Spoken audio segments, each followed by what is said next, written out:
જેને એક વખત કદાચ આ ચૂંદડીનો મોહ લાગી ગયો ને, એના જગતમાં કદાચ મારા ભક્તિનો રંગ ઉતારવા દઉં તો ગોળા હું સોલંકી પેઢીની રો મારી મેલડી નહીં,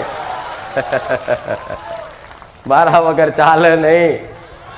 રાત ના જાય, દાડો ના જાય, 24 કલાક બસ ખુખાર વેલડી, ખુખાર વેલડી, ખુખાર વેલડી.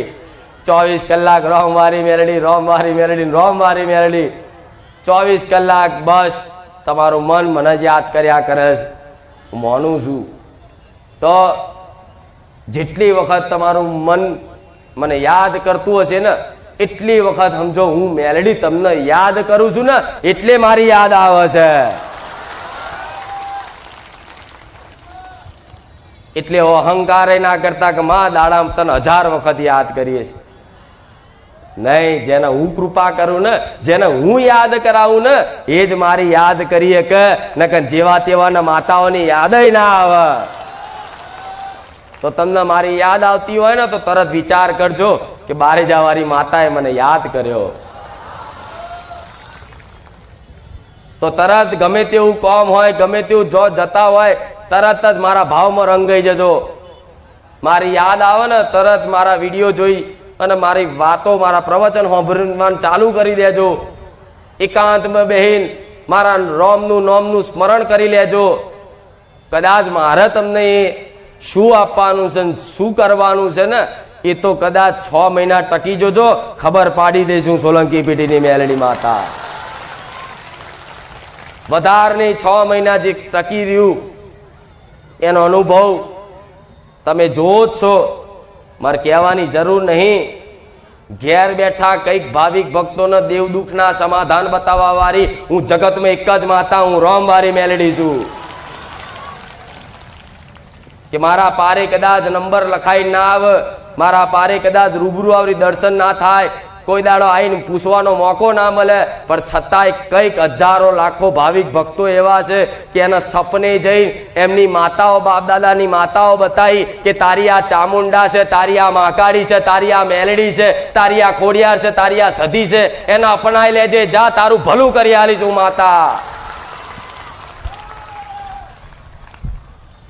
બતાવ્યું કે નહીં? હજારો ભાવિક ભક્તો છે. અને કદાચ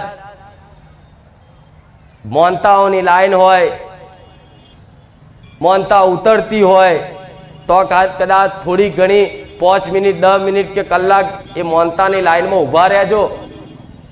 મારા ભાવિક ભક્તોનો અનુભવથી તમને પોતાને મારી પર ઓંધળો વિશ્વાસ આવી જશે કે માં તારા જેવી જગતમાં ના જોઈ. વિશ્વાસ વધારવા માટે જ તો એ ડગલે ને પગલે આવા કામ કરતી હોય. પણ તમે દુખી છો ને? નહીં.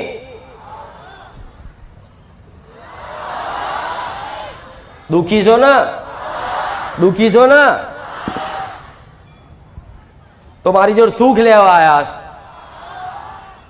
સીધી ભાષામાં ગમે તે અરજી હશે, ગમે તે મનની વાત હશે, અલગ અલગ માણસની અલગ અલગ કામનાઓ હોય, ઈચ્છાઓ હોય, પણ મૂળ તમે દુખી છો, દુખી માનો છો અને મારી જોડે સુખ લેવા આવ્યા છે. એટલે મારે તમને શું આલવાનું? સુખ. બરોબર? તો સુખ રૂપિયાથી મળશે, મોટા મોટા હાર પણ પહેરાવાથી મળશે, મોટા મોટા મંદિરની મોટા ઘુમટો લાવવાથી, ઝુમ્મર લાવવાથી મળશે.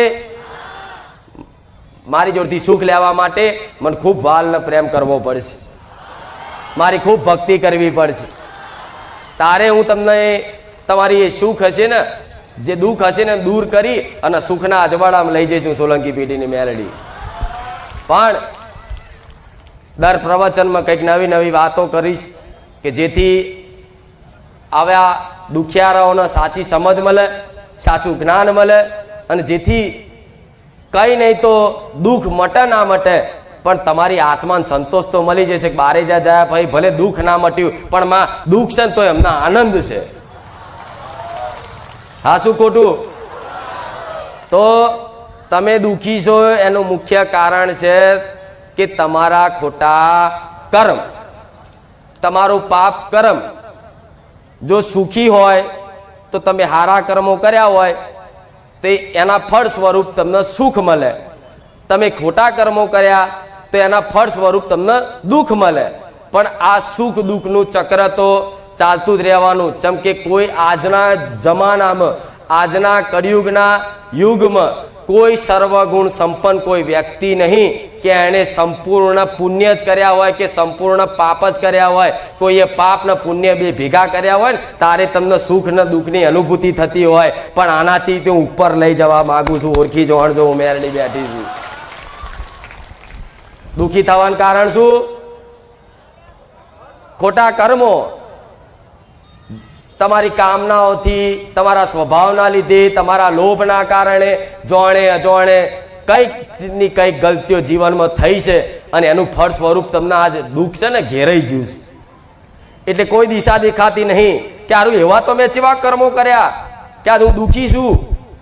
પણ આજ દુઃખી છે માણસ પોતે પોતાના કર્મોનું કદાચ દોષ ના હાલે, પણ આજ દુઃખી છે તો જાય ભુવાઓ જોડે અને ભુવાઓ જોડે જઈને કહે છે કે તારી મહાકાળી તન નડી, તારી ખોડિયાર નડી, તારી ચામુંડા નડી. અરે જગતમાં માતાઓ નડતી નહીં, એ નડવા બેહનો તો તમે ચાંદના ભગવાનના ઘેર જતા રહ્યા હોય. ઉપરથી એ તમને બચાવ રાખે છે.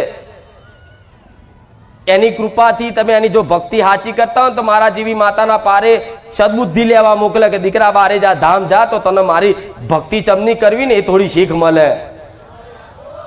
તેવી રીતે તમારી માતાઓને તમારા દુઃખની ચિંતા છે એટલે અહીં આયા છો. તો મારી માટે તમે નહીં આયા તો તમારા દુઃખ ન લઈને આયા છો. પણ તમારું દુઃખ એક બાજુ મૂકી અને એમ માનજો કે મારી કુળદેવી માટે અહીં આયા છો તો મારો વધારે આશીર્વાદ રહેશે.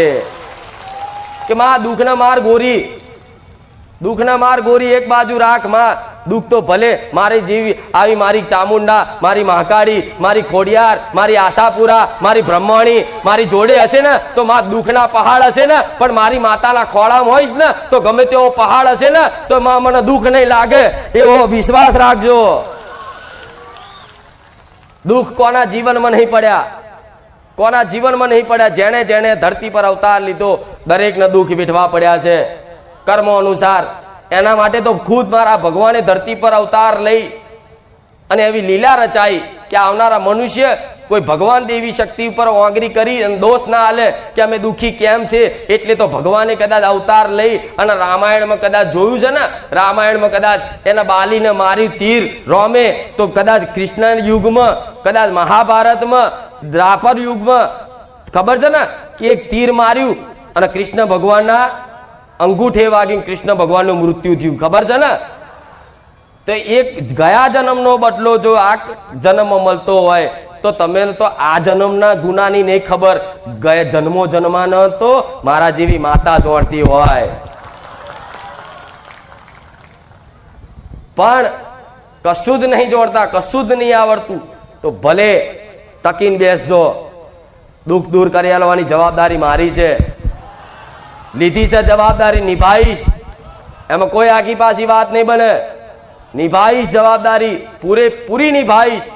પણ પહેલી વાત ગયા પ્રવચનમાં કીધું હતું, કોઈ દેવી શક્તિ એમને એમ નડતી નડે છે એમને એમ. કોઈનો ગુનો કરો કોઈ મનુષ્યનો ત્યારે જ કોઈ દેવી શક્તિ તમને નડવા ઊભી. જો તમે કોઈ મનુષ્યનો ગુનો નહીં કરતા, કોઈ પશુ પક્ષીનો ગુનો નહીં કરતા, કોઈ જીવોનો અત્યાચાર નહીં કરતા તો તમને ક્યારેય દેવ દુઃખ નહીં નડે, નહીં નડે, નહીં નડે. હું મેરડી આવું બોલું છું. અરે ગમે તેવું કદાચ તળિયાના દેવ હશે, ગમે તેવા ભૂત હશે, ચૂડેલ હશે, ગમે તેવા હશે, પણ જો તમે કોઈને નડતર રૂપ નહીં થયા તો કોઈ દેવ, કોઈ ભૂત, કોઈ ચૂડેલ, કોઈ તળિયાનું, કોઈ બહારનું નડવા નહીં દઉં, એની ગેરંટી મારી મેલડીની. જેમાં સરકારે કાયદો વ્યવસ્થા બનાવી છે, તમે કોઈ પણ કાયદા વિરુદ્ધ કામ કરો તો એની સજા મળે છે ને, તરત જ જેલમાં લઈ જાય, એનો થતો દંડ આપે.